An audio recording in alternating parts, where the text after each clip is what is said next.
Judge Judy had heard defendants demand fairness, compassion, and second chances. She had watched people blame bad luck, broken systems, and even their own families. But the courtroom fell into stunned silence the moment Karen Mitchell folded her arms, looked directly at the bench, and declared, "You should respect your elders before you speak to me like that." The words echoed through the courtroom. For a split second, nobody moved. The bailiff glanced toward Judge Judy. The plaintiff's fingers tightened around a weathered leather folder. Even Karen's own attorney slowly lowered his pen, realizing his client had just crossed a line she didn't understand.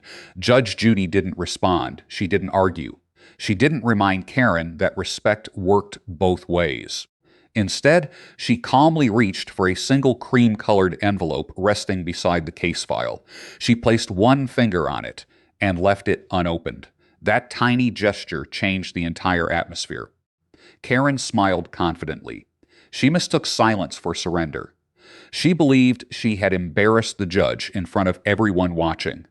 What she didn't know was that exactly 36 seconds later, the contents of that envelope would cost her $25,000. Judge Judy wasn't waiting for the perfect comeback. She was waiting for the perfect moment. Truth does not arrive faster because someone shouts louder. Sometimes it arrives folded inside one forgotten document. Before this story goes any deeper, make sure you're subscribed for more unforgettable courtroom stories like this. If you haven't subscribed yet, now is the perfect time. And tell us in the comments where you're watching from, because this case is about to take a turn nobody inside that courtroom saw coming. Most people assumed the lawsuit was simple.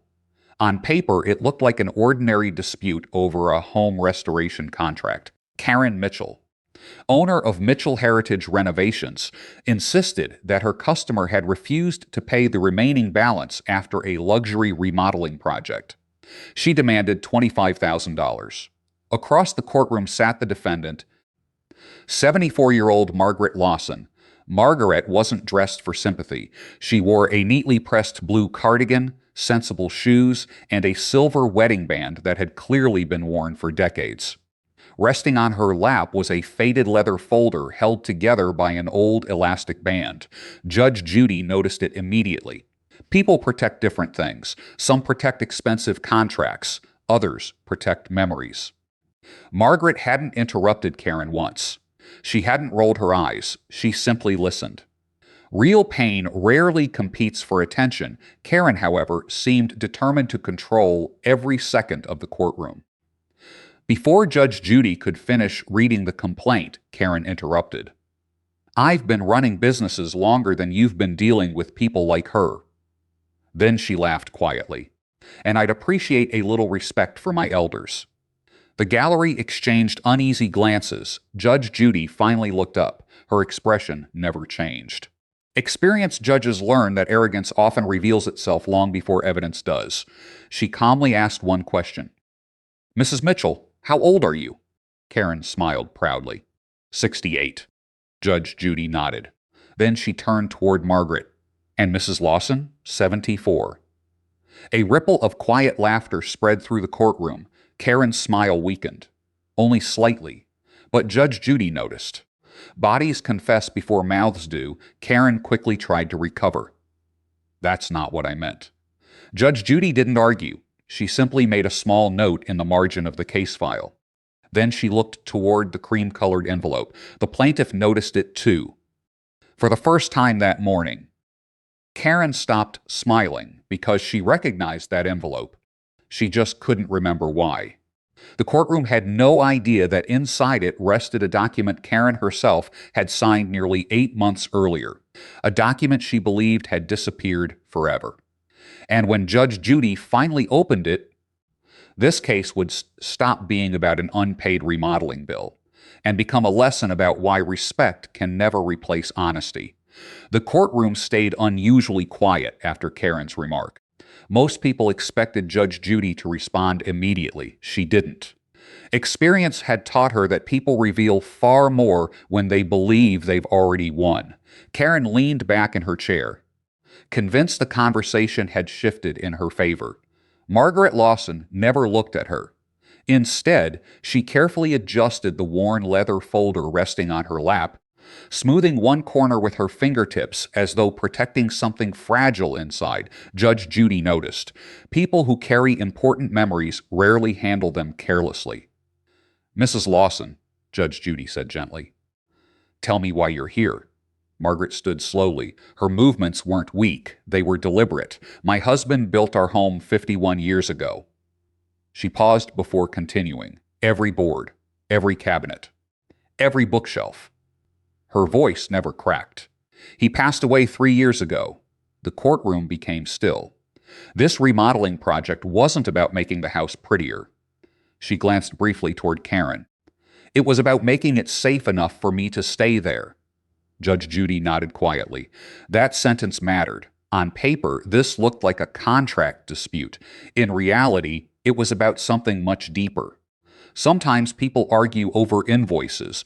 What they're really fighting for is the right to hold on to a life that already feels like it's slipping away. Margaret carefully opened the faded leather folder.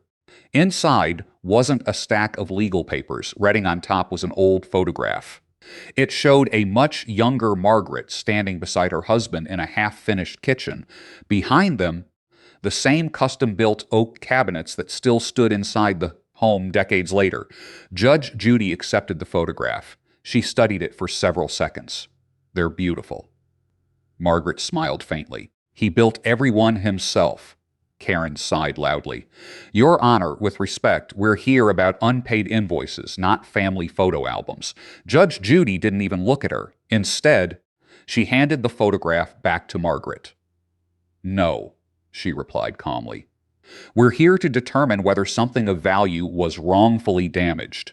Karen shifted in her seat. For the first time that morning, her confidence flickered. Only for a second, but experienced judges notice the first crack long before anyone else does.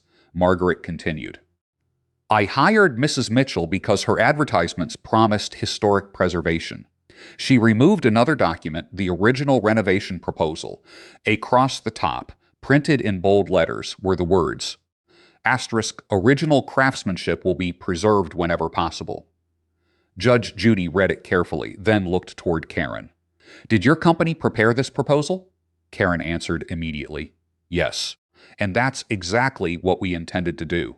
Margaret slowly lowered her eyes, but they didn't. The room fell silent again. She reached into the folder once more. This time she removed a small cloth pouch, carefully. Almost reverently, Judge Judy watched as Margaret untied the string. Inside lay 3 carved oak cabinet handles. Each one had been snapped cleanly in half. Margaret placed them gently on the evidence table. "My husband carved these by hand." Her voice remained steady. "They told me they accidentally broke them during removal." She paused.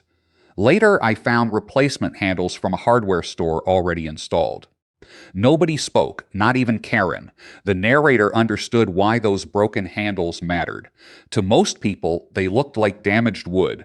To Margaret, they were fingerprints left by the man she'd spent nearly half a century loving. Judge Judy examined one of the handles closely.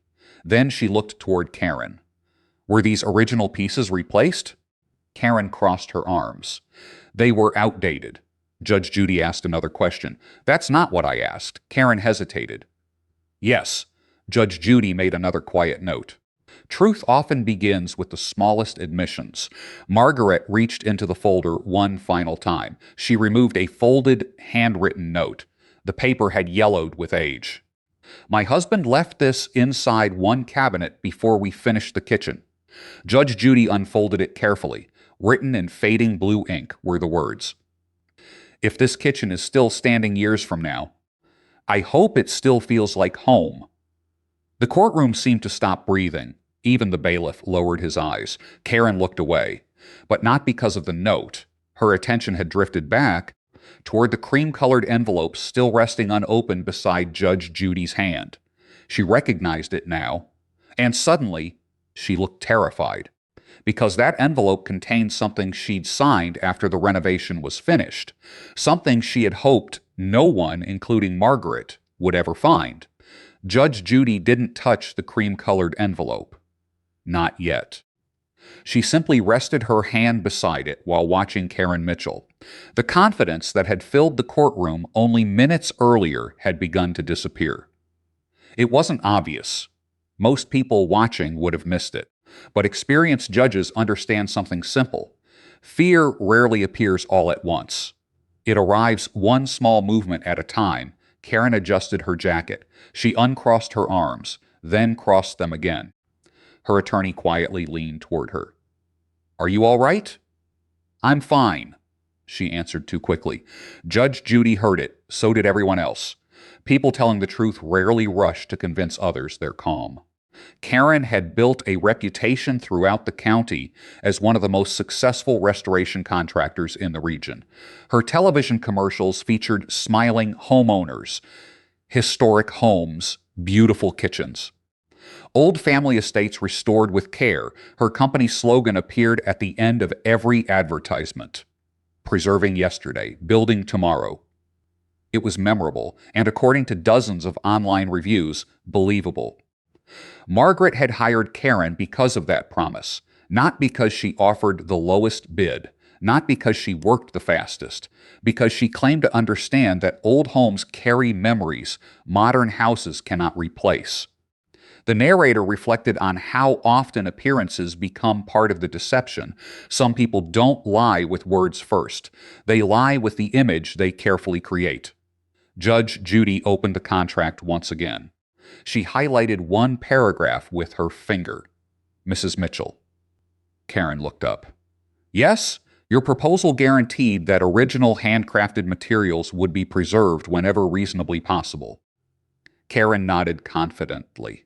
"Correct. And if replacement became necessary." Judge Judy continued reading. "The homeowner would receive written authorization before any permanent alteration." Karen answered immediately. "That's standard language." Judge Judy looked at Margaret. "Did you sign any authorization allowing the original cabinet hardware to be replaced?" Margaret answered quietly. "No." Karen interrupted before Judge Judy could respond. She verbally approved it. Judge Judy looked back toward Karen. "When?" "The second day." "What time?" Karen hesitated. "I don't remember." "Who witnessed the conversation?" Silence. Karen searched for an answer. "My foreman." Judge Judy calmly made another note. "What is your foreman's name?" Karen froze. "Michael." "Last name?" Another pause. The courtroom felt different now. The confidence Karen had worn like armor was beginning to crack. Judge Judy wasn't attacking her.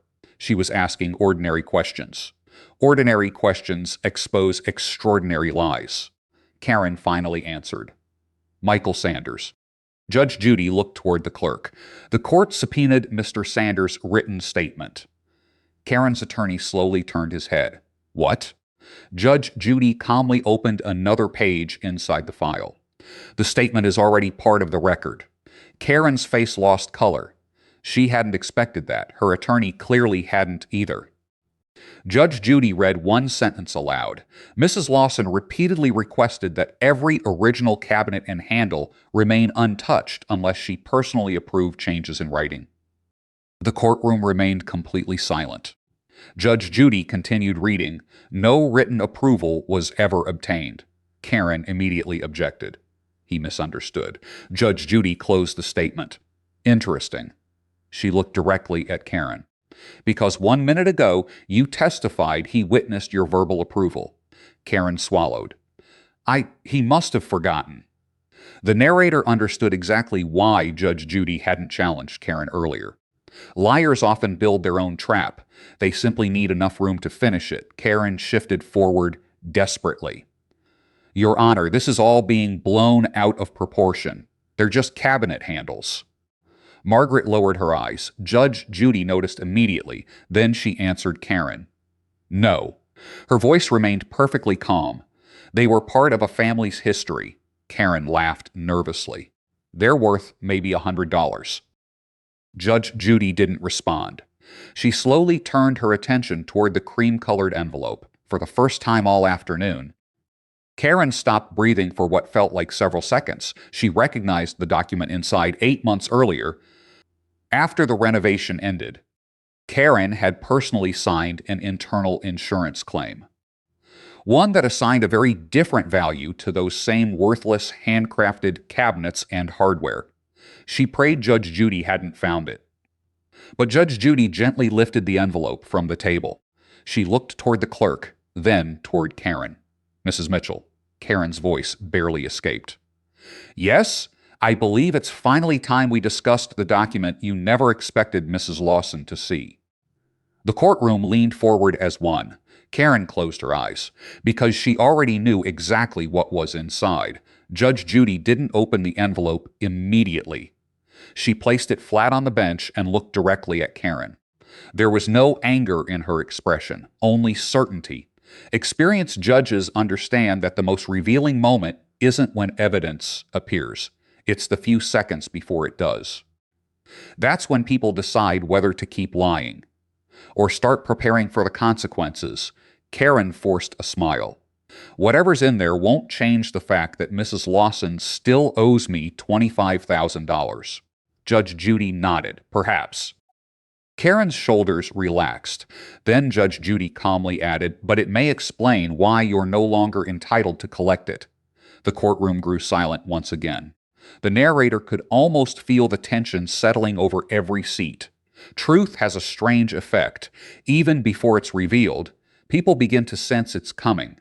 Before Judge Judy opens this envelope, tell us in the comments what you think is inside. Or if you already believe honesty always leaves a paper trail, comment *justice below, because what came next changed this courtroom forever. Judge Judy carefully broke the seal. Inside were only 3 pages, no dramatic photographs, no hidden recordings, just official paperwork. She handed the documents to the clerk. Please place the first page on the monitor. The courtroom screen illuminated. Across the top appeared the logo of Karen Mitchell's insurance company. Beneath it, bold letters read, *. Property loss claim. Kara's attorney leaned forward. His expression changed instantly. He had never seen the document before. Judge Judy looked toward Karen. Mrs. Mitchell, is this your company's insurance claim? Karen hesitated. It appears to be. Judge Judy didn't let the silence linger. It bears your signature. Karen looked at the monitor. She couldn't deny it. Yes, Judge Judy nodded. Then she pointed to the description section. Please read the highlighted line aloud. Karen swallowed. I'd rather not. Judge Judy's voice remained calm. This court would rather you did. Karen's hands trembled slightly as she read. Damage to one-of-a-kind handcrafted oak cabinetry and original custom hardware. Estimated replacement value, $24,875. A murmur spread through the gallery. Judge Judy said nothing. She simply allowed everyone to compare those words with Karen's testimony from only minutes earlier. They're worth maybe $100. The contradiction hung in the air like a weight. Judge Judy folded her hands. So which statement was true? Karen stared at the table. The one you gave this court. She paused. Or the one you submitted to your insurance company. Karen's attorney slowly closed his legal pad. He understood exactly what had happened. There was no explanation that could make both statements true. Karen tried anyway. Those were preliminary estimates. Judge Judy raised one eyebrow. Interesting. She picked up the second page. This estimate wasn't preliminary. She held it up. It was approved. The document included the insurance adjuster's signature and Karen's acceptance of the valuation, Judge Judy continued. You accepted nearly $25,000 based on the claim that these handcrafted cabinets and original hardware possessed extraordinary historical and financial value. She looked directly at Karen. Yet today, under oath, you described those same items as practically worthless. Karen's voice cracked. I was talking about the broken handles. Judge Judy calmly turned to the third page. No, she replied. You were talking about all of it. The final document appeared on the monitor. Attached to the insurance claim was Karen's own handwritten note. It read, Homeowner must never be informed of claim value until settlement is finalized. The courtroom stopped breathing. Margaret looked confused. Judge Judy quietly explained.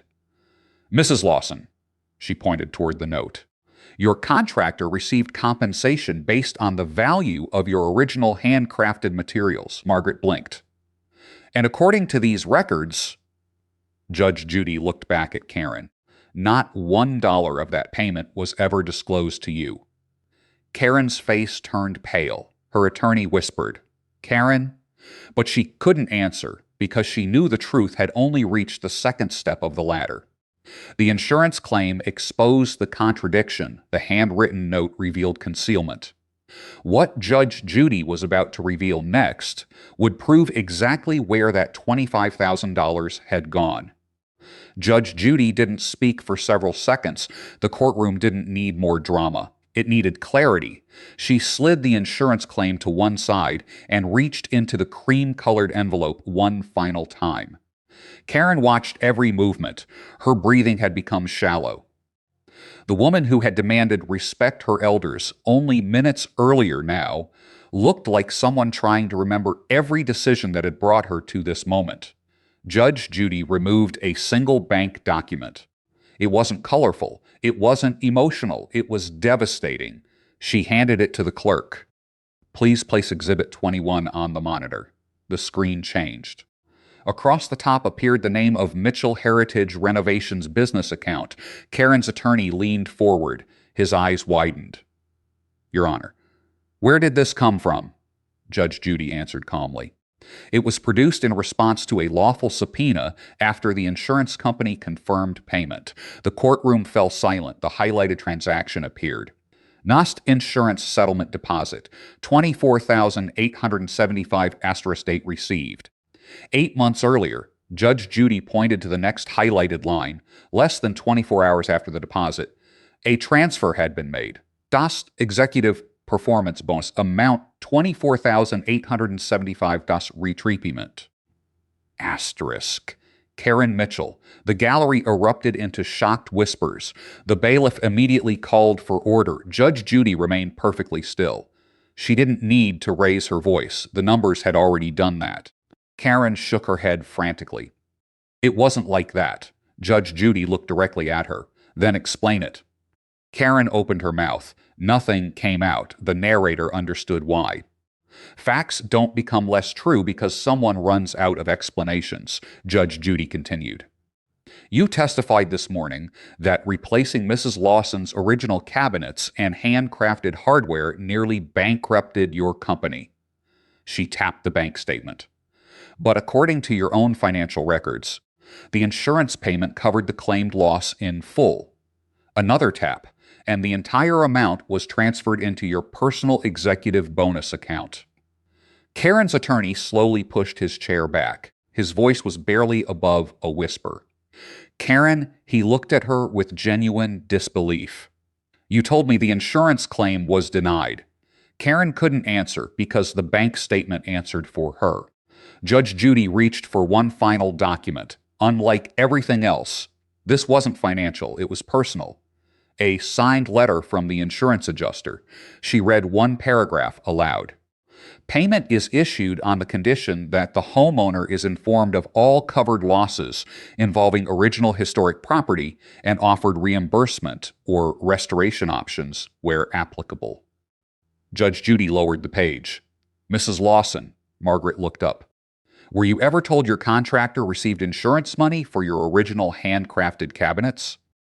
Margaret slowly shook her head. No. Were you ever offered the option of restoring the original hardware instead of replacing it? Again. No. The courtroom remained silent. Judge Judy looked toward Karen. You accepted payment intended to compensate for your client's historic property. She paused. You concealed the payment. Another pause. You replaced handcrafted family heirlooms with inexpensive factory hardware. Karen's tears began falling, not because she had been embarrassed, because she finally understood there was nowhere left to hide. I needed the money. Her voice cracked. The company was failing. Judge Judy answered immediately. Then you ask for help. She looked directly into Karen's eyes. You do not solve financial problems by treating someone else's memories like inventory. Margaret quietly removed the old handwritten note from her husband. She held it gently in both hands. The narrator understood what everyone else finally saw. This lawsuit had never been about cabinet handles. It had never been about unpaid invoices. It had been about whether a lifetime of memories could be converted into a business opportunity. Karen hadn't simply broken a contract. She had broken trust. Judge Judy closed the evidence folder. She looked once toward the plaintiff's original complaint, then toward Margaret, finally, back to Karen. The court has heard enough. Karen lowered her head. Her attorney didn't object. He didn't ask another question. He simply closed his file, because the strongest witness in the courtroom had never taken the stand. It had been Karen's own signature, appearing again and again. On every document that destroyed her case, Judge Judy picked up her notes. The verdict was no longer a matter of debate. It was only a matter of speaking the words. Judge Judy looked down at the stack of evidence one final time. The courtroom remained silent. No one expected another surprise. There didn't need to be one. The insurance claim, the bank records. The contractor's agreement, the adjuster's letter, Karen's own handwritten note, every document pointed in exactly the same direction. Truth rarely needs to repeat itself. Judge Judy slowly closed the file. She looked directly at Karen Mitchell. Mrs. Mitchell. Karen raised her head only slightly. The confidence that had carried her into court had completely disappeared. You filed this lawsuit demanding $25,000 from Mrs. Lawson. Judge Judy tapped the original complaint. You claimed she refused to honor her contractual obligations. She paused. The evidence establishes something very different. Karen lowered her eyes. You accepted an insurance payment intended to compensate for the damage to Mrs. Lawson's handcrafted property. Judge Judy held up the certified bank statement. You deposited those funds. She placed it beside the contractor's agreement. You failed to disclose that payment to your client. Another pause. You replaced irreplaceable handcrafted materials with inexpensive substitutes. The courtroom remained perfectly still. Judge Judy looked toward Margaret, Mrs. Lawson. Margaret quietly looked up. You trusted a company that advertised itself as preserving family history. She glanced at the old photograph resting beside Margaret's folder. Instead, your family's history became part of someone else's financial solution. Margaret's eyes filled with tears, not because she expected sympathy, because someone had finally understood what had truly been taken from her. Judge Judy turned back toward Karen, and then her voice remained calm. You came into this courtroom demanding respect. Another pause. Respect is not something collected because of age. It's something earned through honesty. Karen closed her eyes. Her attorney slowly removed his glasses. He knew exactly what was coming. Judge Judy announced her ruling. Judgment is entered in favor of the defendant, Margaret Lawson. She dismissed Karen's entire $25,000 claim with prejudice. Then she continued. On Mrs. Lawson's counterclaim, this court awards damages in the amount of $25,000 for the unauthorized replacement of original handcrafted materials, concealment of insurance proceeds, breach of contractual obligations, and financial harm caused by the defendant's actions. A quiet gasp spread through the gallery, the exact amount Karen had demanded. She now owed. Karen stared at the bench in disbelief. My business can't survive that, Judge Judy answered immediately. It wasn't Mrs. Lawson's responsibility to finance your business by sacrificing her memories. Silence. Then Judge Judy added one final order. The complete record of today's hearing, including the insurance documents and financial records, shall be forwarded to the appropriate state contractor licensing board for review. Karen's attorney slowly placed both hands on the table. He didn't object. There was nothing left to argue. The documents had already spoken. Judge Judy looked directly at Karen one final time. Then she delivered the sentence that everyone remembered long after the courtroom emptied. People who demand respect while betraying trust eventually discover that honesty keeps better records than memory. Asterisk, the courtroom remained silent. No applause, no celebration. Justice isn't measured by noise, it's measured by truth. Margaret slowly picked up the broken oak cabinet handles. She carefully placed them back inside the small cloth pouch beside her late husband's handwritten note, Judge Judy noticed. "You kept every broken piece," Margaret nodded softly. "I couldn't throw away something he made with his own hands." Judge Judy smiled gently. "Today you leave with more than broken pieces. You leave with your dignity." For the first time all afternoon, Margaret smiled. Not because she had won money, because someone had finally acknowledged that her memories had value no insurance policy could truly measure. Within 24 hours, news of the ruling spread through the local contracting community. Several former customers contacted state regulators with similar complaints involving undisclosed insurance settlements and unauthorized material replacements within 48 hours. Karen's contractor's license was placed under formal review pending a broader investigation into her company's business practices. Within 72 hours, Mitchell Heritage Renovations announced it was suspending new projects while cooperating with regulatory authorities. Ironically, the woman who demanded others respect her elders had shown the least respect to someone older than herself. The narrator reflected on what truly made this courtroom unforgettable. This case was never about cabinet handles. It was never really about $25,000. It was about trust, about promises made to a widow who believed craftsmanship and memories would be protected. Karen believed respect could be demanded. Judge Judy reminded everyone watching that respect cannot be claimed through age, titles, or experience alone. It is earned one honest decision at a time. Sometimes justice isn't loud. Sometimes it arrives inside a faded leather folder, beside an old photograph, a handwritten note, and 3 broken cabinet handles that proved memories are priceless. If this story reminded you that honesty always outlasts arrogance, don't forget to like this video, subscribe for more unforgettable courtroom stories, and share it with someone who believes character matters more than confidence. And tell us in the comments, at what exact moment did you realize Karen's own documents had already decided the case?